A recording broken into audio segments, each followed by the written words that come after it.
On a cool March night in 2007, the streets of Dallas pulsed with sirens and flashing lights as a high-speed chase tore through the city.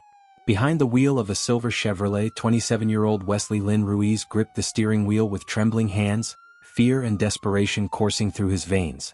Behind him, Senior Corporal Mark Nix, a decorated U.S. Navy veteran and respected Dallas police officer, pushed forward, determined to bring a fleeing suspect to justice. What started as a simple traffic stop was now a race against chaos. The night air was thick with tension, the kind that only ends in blood or surrender. In a storm of screeching tires and shattered glass, the chase came to a violent halt. One shot rang out. Officer Mark Nix collapsed, mortally wounded, struck by a single bullet that pierced his badge. Within seconds, Wesley Ruiz was surrounded, handcuffed, and silent. Two lives collided in one tragic instant, one ending on the asphalt, the other beginning a 16-year descent toward death row. Inside the Huntsville death chamber, Wesley Ruiz took his final breath, quietly whispering an apology before the injection began, a last moment of acknowledgement for the life he had taken and the pain he had caused. If you don't want to miss what happens next in this series of true crime stories, make sure to subscribe and turn on notifications. The next case is one you won't believe. Mark Nix was 33 years old, a man whose life was defined by service, discipline, and a quiet sense of duty. Born in 1973, Nix grew up in a family that valued honor, responsibility, and courage. From an early age, he showed a deep sense of fairness and a desire to help others, a drive that led him to enlist in the U.S. Navy, where he served his country with distinction, learning resilience, focus, and leadership that would later define his career. After completing his military service, Nix returned to Dallas and joined the police force, carrying with him the same dedication and moral code he had developed in the Navy. Known for his calm demeanor under pressure, sharp instincts, and unwavering determination to protect civilians, Nix earned the respect of colleagues and community alike. Friends and family remembered him as a man of integrity, combining courage with compassion, a protector who would intervene in danger without hesitation, yet always took the time to guide and listen.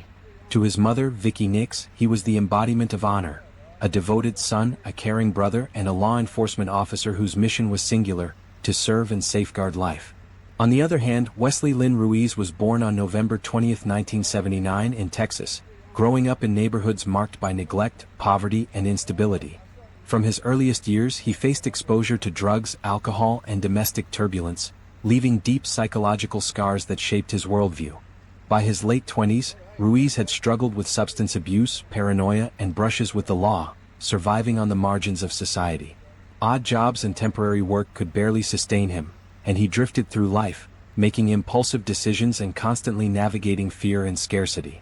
Despite moments that revealed his capacity for awareness and connection, Ruiz's upbringing had left him ill-prepared for critical choices, ultimately setting the stage for a confrontation he could neither control nor foresee, a collision of circumstance, fear, and fate that would forever alter both his life and that of Officer Mark Nix. It was Friday, March 23, 2007, just after 5:30 p.m., and the streets of Dallas, Texas, were alive with the fading light of late afternoon and the bustle of traffic heading home. Senior Corporal Mark Nix, 33, a decorated Navy veteran turned Dallas police officer, was on patrol. Calm, focused, and experienced, he was the picture of professionalism. Someone who had seen danger before and understood the fine line between control and chaos. Meanwhile, Wesley Ruiz gripped the wheel of a silver Chevrolet, his heart pounding, mind racing, every nerve screaming as adrenaline coursed through him. A life shaped by fear, neglect, and desperation had brought him to this moment. The chase began when Ruiz spotted the flashing red and blue lights behind him. Panic overtook reason. Without hesitation, he slammed his foot on the accelerator, sending the Chevrolet roaring into the streets, narrowly missing cars, pedestrians, and anything that crossed his path. The engine screamed, tires burned, and the sirens behind him became a constant, urgent soundtrack to a flight that was both reckless and desperate. Ruiz weaved through traffic, turned sharply onto narrow side streets, jumped curbs, and barely avoided parked vehicles, his eyes wide, hands white-knuckled on the wheel, mind clouded with fear and panic. Every turn he took brought him closer to catastrophe. Police units coordinated behind him, trying to anticipate his movements and contain the danger, but the young man's desperation made him unpredictable. The chase stretched for nearly 7 miles, moving through residential neighborhoods, crossing intersections, and skimming dangerously close to civilians who froze in shock as the Chevrolet sped past. Streetlights flickered overhead, reflecting off the car's windshield, the night a blur of shadows and motion. The pursuit finally drew near Northampton Road, where Officer Nix, with years of tactical training and nerve-honed instincts, moved to intercept the vehicle. He jumped from his patrol car with his pistol in hand, approaching the car cautiously but decisively, prepared to end the chase safely. The Chevrolet was boxed in by parked cars and fences, and the tension in the air was nearly suffocating, an almost tangible collision of fear and duty. Then, in an instant, a single shot rang out. A bullet struck Officer Nix's badge, sending shards of metal into his chest. He crumpled to the asphalt, blood pooling beneath him as his life slipped away in moments. Other officers arrived, guns drawn, shouting commands, but it was too late. The sound of paramedics and the wail of sirens filled the night as Ruiz was removed from the vehicle, dazed, bloodshot, trembling, claiming he had fired only out of fear, insisting, "I fired because I was scared. I didn't want to die." In the span of minutes, what began as a routine traffic stop had transformed into a night of chaos and tragedy. A devoted officer, a protector of the community, was dead. A young man, shaped by hardship and fear, was caught in a moment that would define the rest of his life. The streets of Dallas fell silent, the echoes of engines and gunfire replaced by grief, shock, and the haunting reminder of how a single night, a single decision could change everything. In 2008, nearly a year after the fatal chase and shooting that had stunned the city of Dallas, Wesley Ruiz appeared in court, facing capital murder charges for the death of Senior Corporal Mark Nix, a man whose life had been defined by courage, service, and sacrifice. The courthouse was a hive of tension, the air heavy with the combined weight of grief, anger, anticipation, and a sense of history being made. Media cameras lined the perimeter, reporters whispered into microphones, and courtroom spectators craned their necks, some seeking justice, others merely witness to the unfolding tragedy.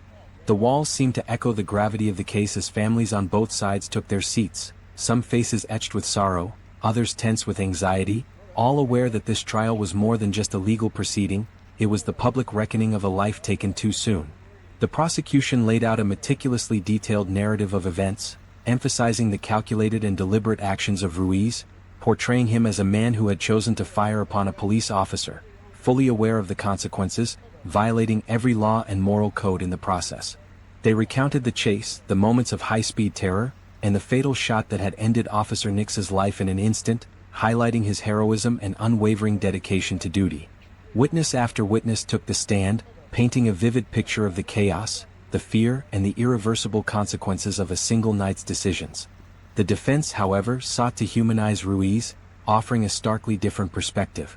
They presented a troubled man molded by years of hardship, neglect, and psychological trauma, arguing that his actions were not premeditated murder but the tragic result of panic and fear for his life. Psychologists and experts testified about his upbringing, early exposure to drugs, substance abuse struggles, and a mind conditioned to survival over reason. They described the split-second terror that dominated Ruiz's decision-making during the chase and shooting, emphasizing that he had acted instinctively in a moment of extreme duress, not with calculated malice. Despite these arguments, the jury deliberated for only a few hours before returning a verdict of guilty. The judge, solemn and grave, pronounced the sentence, death. The words echoed through the courtroom, silencing gasps and murmurs alike. Mark Nix's mother, Vicky Nix, broke down in tears, clutching her daughter's hand for support, her body shaking with the weight of grief, loss, and a bittersweet sense of justice. She later reflected, her voice trembling yet resolute, "It doesn't bring Mark back, but justice was served." Friends and family of both the victim and the accused sat in silent contemplation, some holding tissues, some shaking with anger, others staring blankly, each grappling with the enormity of the outcome. Ruiz, pale and shaken, lowered his head, the reality of his actions, the courtroom proceedings, and the sentence settling over him like a physical weight. The trial, though concluded in the eyes of the law, marked only the beginning of a long, harrowing journey through appeals, death row, and the looming shadow of execution, a journey defined by regret, reflection, and the relentless passage of time. For the city of Dallas, the verdict was a painful reminder of the risks officers take every day and the irreversible consequences of a single night fueled by fear, desperation, and tragedy. For 16 long years, Wesley Ruiz lived in the dim, unyielding world of the Texas Polunsky Unit, a place where time seemed to crawl and the walls closed in with relentless sameness, a world defined by concrete, steel, and the harsh routines of life on death row, where isolation was absolute and human contact limited to brief interactions with guards and fellow inmates in fleeting moments of forced civility. Day after day, he occupied a small cell, its walls gray and oppressive, the narrow window offering only a glimpse of the outside world and the passage of time, while the sounds of distant footsteps, the clanging of doors, and the echo of voices in the corridor became the only markers of life beyond those walls. Ruiz sought every avenue to change his fate, filing appeal after appeal, claiming his original trial had been marred by unfairness, that juror bias and procedural errors had shaped the outcome, and highlighting his own lifelong struggles, fetal alcohol syndrome, childhood trauma, neglect, and substance abuse, as evidence that his life had been shaped long before that fateful night, a life that had left him ill-prepared to make rational decisions under extreme pressure. Yet every court, from the Texas Court of Criminal Appeals to the United States Supreme Court, turned him away, denying relief and reaffirming the sentence that had hung over him like a shadow since 2008. As the years stretched on, each one measured in monotony and regret, Ruiz faced the growing inevitability of his own mortality, the clock ticking relentlessly toward the day when the state would carry out its ultimate judgment. His attorneys, in the final hours, appealed to the governor of Texas for clemency, pleading for mercy, presenting all the evidence of his troubled upbringing and lifelong challenges, but the plea was denied, leaving Ruiz to confront the stark reality of his impending execution.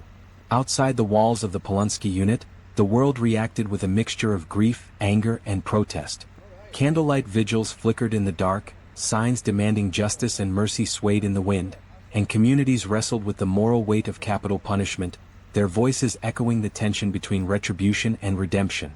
Behind the heavy steel doors, Ruiz's days had been a slow erosion of hope, a life confined to shadows and silence, every step of the appeals process a reminder of both the enormity of his crime and the relentless machinery of justice that had led him to the final chapter of his life. 16 years had passed in quiet, unbroken isolation at Polunsky, and as the execution date approached, the past and present collided, memories of that fateful night, the loss of Officer Mark Nix, the courtroom drama, the appeals, and the years spent behind bars all converged, leaving Ruiz alone with the weight of his actions and the inevitable finality that awaited him in the Huntsville death chamber. On the evening of February 1, 2023, the state of Texas prepared for its fifth execution of the year, the sun setting over the massive, imposing walls of the Huntsville unit, casting long shadows across the gates and the concrete grounds, as media crews, reporters, and onlookers gathered outside, some silent, some holding signs demanding justice, others praying for mercy, all acutely aware that the final chapter of a 16-year saga was about to unfold. Inside the sterile confines of the death chamber, Wesley Ruiz lay strapped to the gurney, his body secured, his wrists and ankles restrained, the harsh lights reflecting off the polished metal and white walls, a world removed from the life he had known for so many years. Witnesses who observed the final moments later described Ruiz as unusually calm, almost serene, a man resigned to the inevitable, his face betraying neither panic nor anger but a quiet acknowledgement of the consequences that had shadowed him since that fateful night in 2007. As Texas had abolished the tradition of a last meal in 2011, Ruiz did not receive a special request. He ate the standard meal served by the prison that day, a small reminder of routine in the midst of ultimate finality. The moments leading to his final words were heavy and unrelenting, the room silent except for the soft hum of the ventilation system and the measured instructions of the guards and officials overseeing the procedure. When asked for his final statement, Ruiz spoke softly, his voice steady yet laden with the gravity of the moment. "I would like to apologize to Mark Nix's family. I hope this brings you closure. I'm sorry. I'm ready to ride." Those words lingered in the air, a fragile thread of acknowledgement, regret, and acceptance stretched across the room. Moments later, the lethal dose of pentobarbital was administered, flowing through his veins with mechanical inevitability. Time seemed to stretch as witnesses held their breath, the seconds heavy and interminable, until finally, at 6:41 p.m., Wesley Ruiz was pronounced dead, the gurney empty of life, leaving behind the echoes of a tragic story that had spanned 16 years, from a high-speed chase and a fatal gunshot to courtroom battles, death row isolation, and ultimately, the final ride that concluded a life marked by fear, desperation, and irreversible consequences, a story that would haunt families, city, and everyone who followed it for years to come. If this story left you reflecting on justice, fear, and the consequences of one night, we want to hear your thoughts. Share your perspective in the comments below. Was justice truly served? Could anything have changed the outcome? If you found this story compelling, don't forget to like, share, and subscribe so you won't miss the next gripping true crime episode. Join the conversation and let us know what you think.